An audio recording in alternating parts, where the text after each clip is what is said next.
All right, welcome back to the lunch table. Food for thought. I'm Nico Blitz. It's still kind of quarantine. Not really sure what's going on with any of that. I have anonymous. I'm just playing. I got the image with me on the other side. What's going on, y'all? What's happening? What's up, Nico? Yo, so we got Franskiiz, and we also got Watrcup. Yes, sir.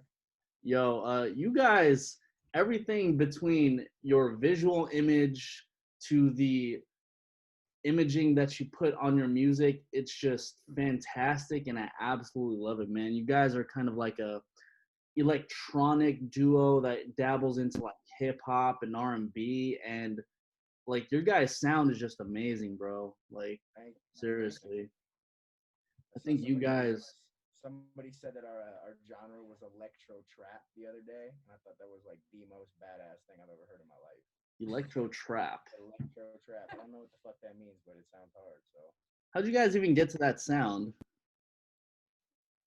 honestly, we just gravitated towards it. Really, I mean, it was a lot of months of just trying to figure out how do we make something different, and I don't know why, but we just kept coming back to this just like more refined blend of like somewhat EDM to rap at the same time, and it's just like a blend of everything.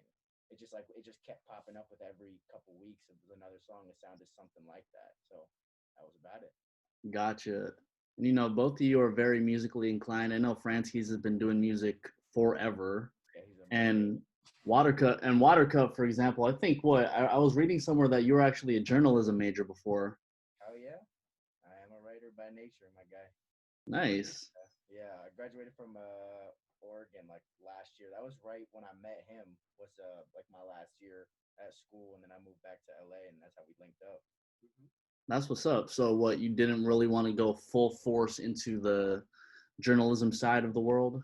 I mean, there's no obviously nothing wrong with it. Like I love it. I think writing and capturing stories is just something I've always been interested in. But at the same time, I felt like when I was in school, I was always just kind of half-assing it. Like I Mm. would be working on music till like 7, 8 in the morning, and then I'd go to class like an hour later and just thrive off of like no sleep. So I was getting like C's and maybe B's if I tried somewhat hard because I just spent like all my time working on music. So it just didn't seem like the right career path for me at the time, you know?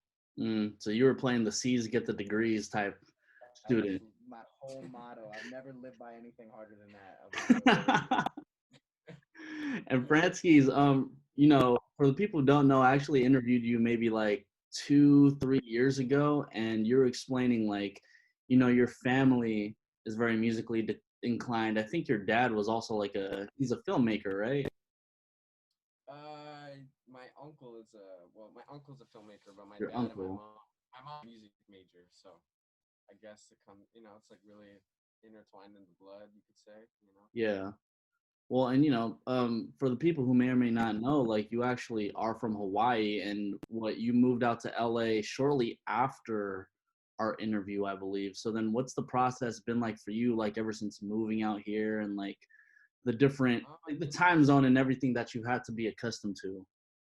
I mean, really, it was just getting accustomed to overall the pace, and especially Hawaii. Growing up there, it's a lot. I wouldn't say slower, but everything's a little bit more relaxed here. It's tense and a little bit more up pace.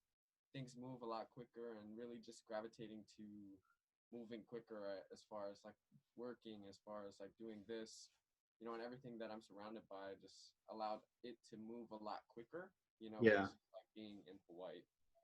I So hear as you, far as man. LA, it's been really nice though, because this is what someone like me who's I wouldn't just say like I'm a creative, but someone that wants to get things done and move forward, and progress is that's kind of why we gravitated together towards the image, because we're both the same. We have like that similar drive as far as like one goal, which was I guess the artist career and the music, and everything that falls underneath that. So Well, yeah, I was reading in your guys' bio that you guys met in a studio session in 2018. mm-hmm. Was the session for both of you, or were you guys working on something at the time? No, I mean, like it was right when I was coming home from winter break at school, and I was just doing like some solo, like some personal stuff. for like all the water cup stuff at the time. And I needed somebody who was like an engineer and a producer. And we had one kid pull up in the beginning, and he had to leave early. And I talked to Ox, who's our manager. I was like, "Yo, I need somebody to fill in the rest of the time." And so he like last minute called Fran and was like, "I need you to pull up." Never met each other before, and it was Mm. just like the second we started making music, like shit just felt very, very right, you know. So That's it was what's up. like pretty, pretty like right off the bat. Yeah, Then how long before you guys got the masks? 2 months. Well, really, it was I went back to school. I went back to school, thought about it, graduated, came back home, said let's do it. He said okay. That's pretty much it, dude. It was kind of we knew it. So Oh, really? So then, at like after you graduated, you said, "Fuck it, I'm just gonna do music full time." yeah, that was really the vibe. I just couldn't. I don't know. I couldn't really see myself being in like a 9 to 5 situation. You know, like it wasn't what I wanted to do. I needed like, and plus I've been working for so many years of like just making music, and I didn't want to give that up because it would have felt like I did it all for nothing. You know what I mean? So I just said, let's just go harder and let's just try and make this a career. So that was really the goal. And I know he was in the same boat. Like he was thinking the same thing because he was out here getting his bag with engineering and everything. And I know he really just wanted to focus on making music rather than, just having to sit and do other things that don't matter to him as much. I hear you. So, as individuals, definitely, you have Water Cup and you also have Franskiiz. So, at what point did you guys think, you know what, we think we should make this group. We should make the image. It was a lot of discussion. Like it didn't it wasn't something that necessarily we both completely dove into right away. Like it was an idea that we kept building, but I think in reality it was we worked on so much music together over this like 6 month period when I came home, and we just started to build this chemistry. And then I think once when we like nailed all that down, it was kind of just how do we make music alone anymore? You know what I Yeah. mean? Like it's like how the hell do we go back and do it without each other? Because music's hella, it's very collaborative, and we feed off each other so much. So Yep. it's just it's a lot of good ideas that turn into better ideas, which is just it's a good combination to have, you know. I hear you. I mean, especially if you guys are going to be in the studio with each other, like working countless times, it's like, well, why not make something bigger than just like Sure. Franskiiz featuring Water Cup or Water Cup featuring Franskiiz? I mean, I think it's a great idea, like I've seen people like 2088 or no, yeah, 2088. I think that's Janae Aiko and Big Sean. You know what I mean? And I think getting those groups together actually form like a bigger image, so to speak, Sure. for the audience. So then I gotta know, like, what was the idea behind the masks? Well, I mean, you're kind of intrigued right now, huh? 100%. That's what it comes down to. I mean, in reality, like we don't keep our identities a secret, but at the same time, we wanted to create like this kind of space where you're not necessarily going to not like judge us and not listen to our music before you hear it. You know what I mean? Like it's a blank canvas. Like there's nothing really here when you look at us at face value. So it's like it's really just about the music. And we look crazy, and I know that that's kind of somewhat gets people's attention, but the main focus is just it's all about the music. It's just the only thing we really care about. The music, like we just want to create good content. That's really it. Well, I really like that explanation because I feel like, especially in this day and age of social media, everyone is so categorized. It's like, you'll have best male artist, best female artist, best Asian artist, best, white artist, so on and so forth. And I feel like, I always thought to myself, at what point do we just sit down and look at artists as just artists, not based off their complexion or what they look like, if they have breasts, if they have a penis. Right. You feel me? And I feel like you guys are like this, like one of the focal points for breaking that barrier. Most definitely. I think that was like the intention is what we're trying to do. It's just we want to just try and bring attention back to the creation. Less about the star, more about what they're making. I I think. hear you. Yeah. Speaking of creation, the last music video that you guys dropped for Believe in Me, Dope video. Initially couldn't find it because I was sent a different link, but then I ended up finding it.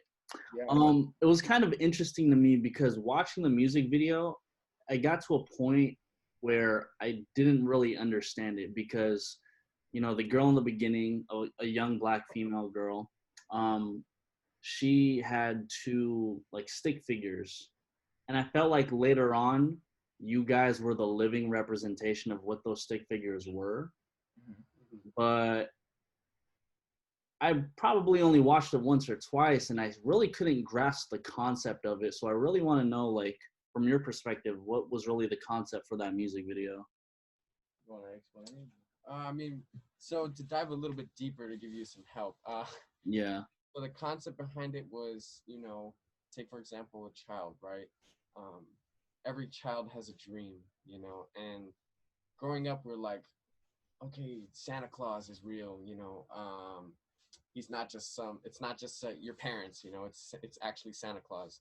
And that feeling, I guess what we were just trying to represent something that child could believe in, that Mm. one day we could come alive and be actually there with her instead of her mother, whose perspective was, oh, it's just two stick figures, like they don't exist, you know what I mean? So I guess to tie it all together, we were just trying to get the point across that, even like from the perspective that, even in this real world, and even like seeing all of like the cold and the cruel things that happen here, like there's still something that you can believe in, no matter how old you are, no matter if you're a kid or you're an adult, like there's still things that you can believe in.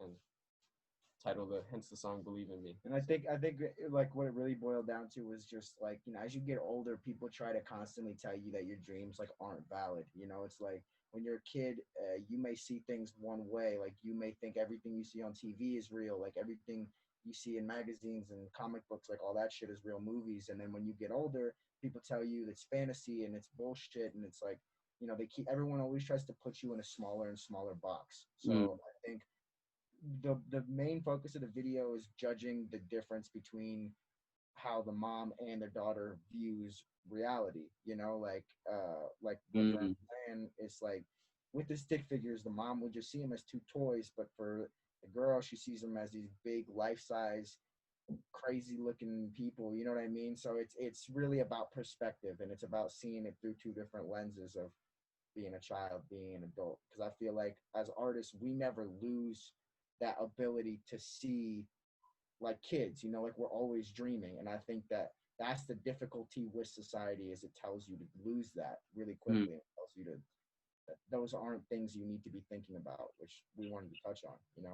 So on an individual level, what keeps you guys believing in what you're doing?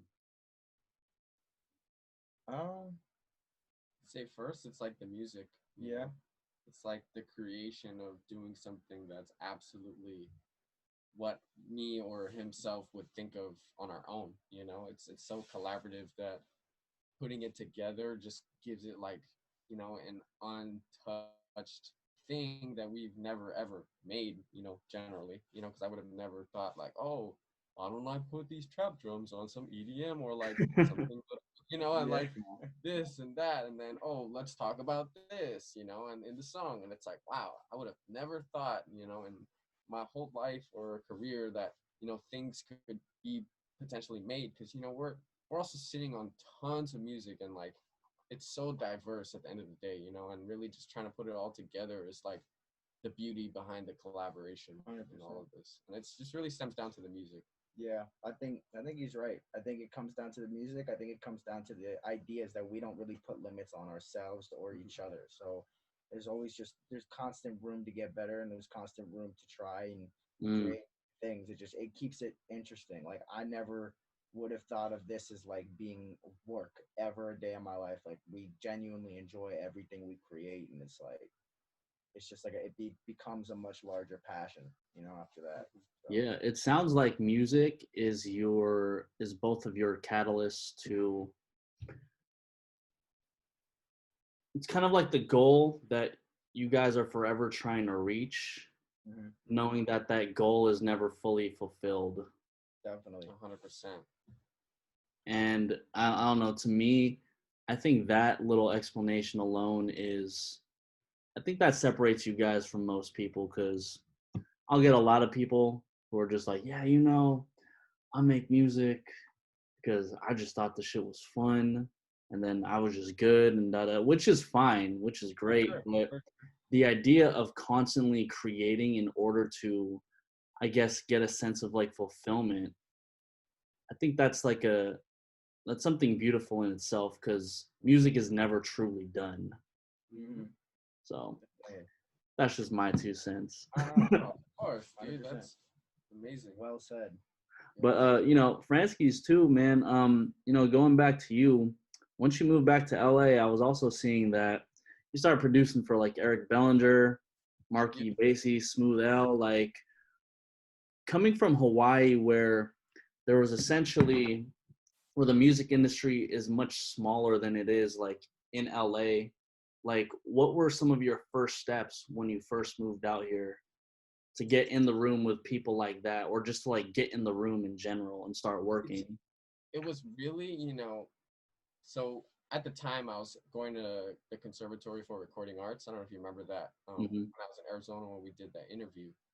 Um, and I really took that really seriously, because at the end of the day, I do realize like this is a real world that has real jobs, and you need to make a real living, and coming from Hawaii, there's like this big work ethic that like gets pushed on you, to work hard to achieve these things, but at the same time, like you have to network and you have to, build your foundation, especially with your craft and your abilities. So coming out of school, I interned at a studio, but I also still had like these connections that I was making through, my artistry and like my abilities that I was doing, like making from school and producing. So that's how I came across him, for example. Mm. But from there, it was like I had friends that, got jobs at studios that worked with, Smooth L, for example. And even to go back from Hawaii, it was Micah Banks that got us linked with Marky Basie and Eric Mm. Belling. So, just building that network. And then from there, opens more opportunities that led to, I guess, being able to do this, but still have like abilities to reach out to the network, and to build up. So, It yeah. sounds like a full networking story, from what Yeah. it sounds like, at least. But that's dope, man. I mean, honestly, I think it's good that you were able to go through trenches like that and really just utilize your network and your resources in order to progress your career. Mhm. So, I have this conversation with people like Damn Boy and Rocco 808, whose music may or may not be accepted back in Hawaii. So, I'm assuming people know Franskii's is from Hawaii. At least, the people from Yeah. Hawaii. So it's like, how are people from Hawaii accepting the image?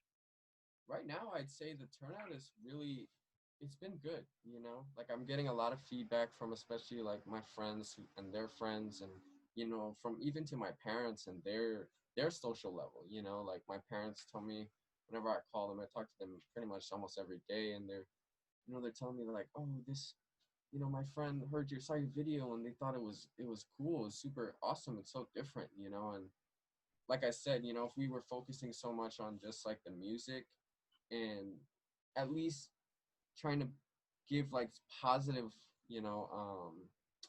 what's the word? Like trying to be positive and invoking positivity, overall, I think that stems across all boards and all borders, you could say too, internationally, especially with Hawaii, because everybody there, like we try to spread aloha, and give aloha. And that is like an interpretation for, just like love and respect. And, if us as artists are trying to, invoke that Mm. message, it will still hit anyone, even if they don't even speak English, for example, because I guess the appearance is one thing, but being able to hear and see that message, it will help, connect people.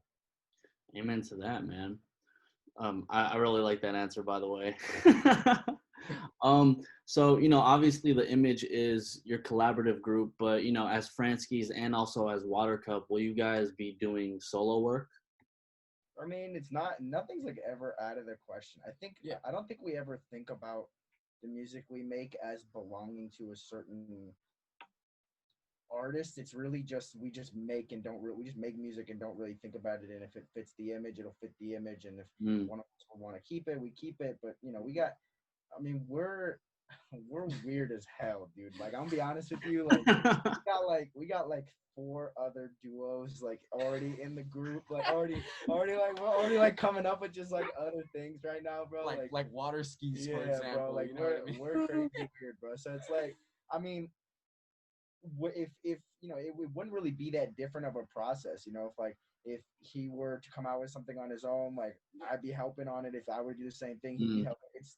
It's really just about we create first and then we decide where the music goes afterwards. Yeah. So yeah, I like that. He said Watrskiiz. I Yeah. really fuck with that.